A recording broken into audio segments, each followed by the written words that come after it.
নমস্কার, দেখছেন TV9 বাংলা। আপনাদের সঙ্গে রয়েছি আমি তন্নিষ্ঠা। শুরু করছি আজকে আজ রিপোর্টার এক্সক্লুসিভ। গুরুত্বপূর্ণ কিছু খবর রয়েছে, সমস্ত বড় ব্রেকিং নিউজ এই মুহূর্তে।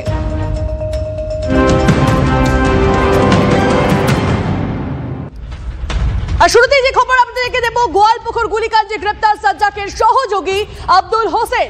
সোমবার রাতেই বাংলাদেশ পালানোর চেষ্টা করতেই পুলিশের জালে ধরা পড়ল আব্দুল, এমনটি খবর পাওয়া যাচ্ছে। করণদিঘি থেকে আব্দুলকে গ্রেপ্তার গোয়ালপুকুর থানার। সাজ্জাককে আদালতে আগ্নেয়াস্ত্র সরবরাহ করেছিল এই আব্দুলই।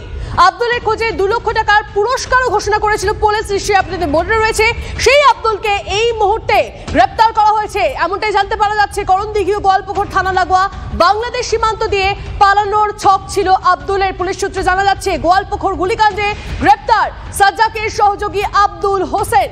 সোমবার রাতেই বাংলাদেশ পালানোর চেষ্টা করতেই পুলিশের জালে ধরা পড়ল আব্দুল। কথা বলবো রূপক, আমাদের প্রতিনিধি আমাদের সঙ্গে রয়েছেন। রূপক, এই সাজ্জাকের যে সহযোগী ছিল আব্দুল, সে এই মুহূর্তে পুলিশের জালে, কিন্তু গোটা বিষয়টা কি করে প্ল্যানিং করা হয়, পুলিশ কিভাবে তার জন্য ফাঁক পেতেছিল, একটু যদি ডিটেইলসে জানাও। দেখো, যেমন বুধবারের সেই ঘটনা অর্থাৎ পাঞ্জিপাড়াতে যেমন নাটকীয় ভাবে এই পুলিশের ওপর গুলি চালানোর ঘটনা ঘটে, তেমনই কিন্তু ঠিক নাটকীয় ভাবেই এই ঘটনার সমাপ্তি হলো, এমনটা কিন্তু বলা যেতেই পারে। কারণ গত শনিবার যেভাবে এনকাউন্টার হয়েছে এবং তার পরবর্তীতে এর যারা সহযোগী ছিল, অর্থাৎ বিশেষ করে আব্দুল ওরফে আবালের খোঁজে কিন্তু পুলিশ চিরুনি তল্লাশি শুরু করে দিয়েছিল। গোয়ালপুকুর থানায় শুধু নয়, ইসলামপুর, রায়গঞ্জ, করণদিঘি এবং পার্শ্ববর্তী জেলাগুলোর সমস্ত থানা এলাকায় কিন্তু নাকা তল্লাশি চলছিল, চিরুনি তল্লাশি চলছিল। পার্শ্ববর্তী বিহার, এমনকি বাংলাদেশ সীমান্তে বিএসএফকেও সজাগ রাখা হয়েছিল। সবটা মিলিয়ে কিন্তু বলতে গেলে পুলিশের কাছে যেমনটা সূত্র মারফত গোপন সূত্রে খবর ছিল, যেমনটা পুলিশ সূত্রে আমরা জানতে পারছি যে তার বাংলাদেশে পালিয়ে যাওয়ার একটা ছক ছিল।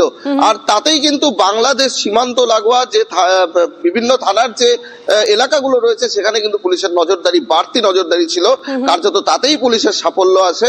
এবং করণদিঘি এবং গোয়ালপুকুর থানা লাগোয়া একটি জায়গা থেকে কিন্তু পুলিশ গত রাতে অর্থাৎ সোমবার রাতে কিন্তু এই আবার যখন সাজ্জাককে শুট আউট করা হয় তারপর এবং এই আব্দুলকে গ্রেপ্তারের আগে ঠিক কি জানিয়েছিলেন আইজি, শোনাবো আপনাদের।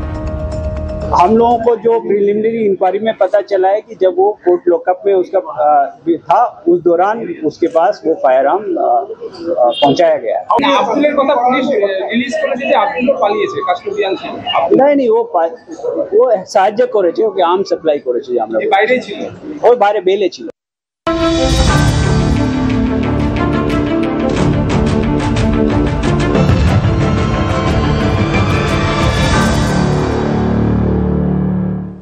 তিলোত্তমা কাণ্ডে সঞ্জয়ের আমৃত্যুর কারাদণ্ড, কিন্তু তাতে অসন্তুষ্ট রাজ্যের মুখ্যমন্ত্রী। প্রশ্ন তুললেন সিবিআই এর তদন্ত নিয়ে। সঞ্জয়ের মতো ধর্ষকদের জেলে রেখে টাকা খরচের যুক্তি নেই। পুলিশের তদন্তে আস্থা দেখিয়ে ঘনিষ্ঠ মহলে মন্তব্য অভিষেক বন্দ্যোপাধ্যায়ের। তিলোত্তমার বাবার অবশ্য দাবি, এই ঘটনায় তাদের কাছে সবচেয়ে কষ্টদায়ক ছিল এই পুলিশের ভূমিকাই। এদিকে তিলোত্তমা তদন্তের প্রশ্নে রাজ্যের কোর্টেই বল ঠেলেছে বিজেপি। এই নরপিচাসদের চরমতম শাস্তি হওয়া উচিত। আই এম নট স্যাটিসফাইড, কারণ আমি ফাঁসি হলে অন্তত মনকে সান্ত্বনা দিতে পারব। তিলোত্তমার ধর্ষণ খুনের দোষী সঞ্জয় রায়কে আমৃত্যু কারাদণ্ড দিয়েছেন শিয়ালদা আদালতের বিচারক অনির্বাণ দাস। তা নিয়ে বিভিন্ন মহলে অসন্তোষের আবহ। প্রশ্ন উঠছে, তিলোত্তমার ধর্ষণ এবং খুনের ঘটনা কি একজনের পক্ষে করা সম্ভব? সঞ্জয় রায় কি একাই দোষী?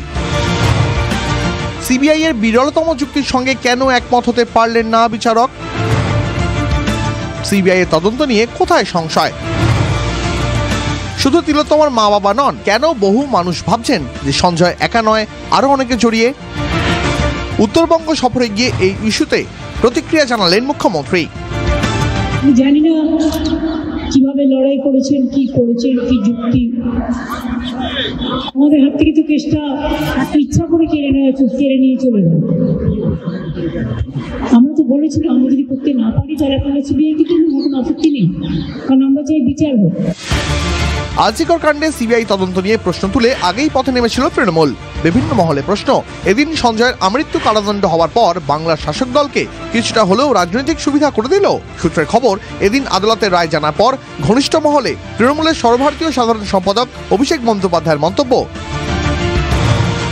সঞ্জয়ের মতো ধর্ষকদের জেলে রেখে টাকা খরচের যুক্তি নেই, এমন অপরাধীদের মৃত্যুদণ্ডের সাজাই দেওয়া উচিত। পুলিশ সঠিকভাবে মামলা সাজানোর কারণেই সম্প্রতি রাজ্যে একাধিক ধর্ষণ খুনের ঘটনায় মৃত্যুদণ্ডের সাজা হয়েছে।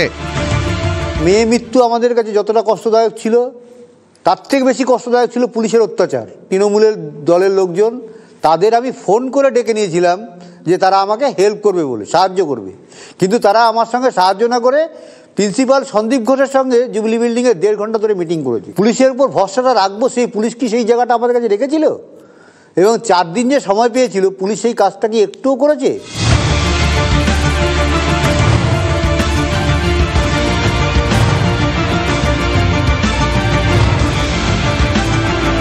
কি লুকানোর চেষ্টা করছেন মমতা ব্যানার্জি?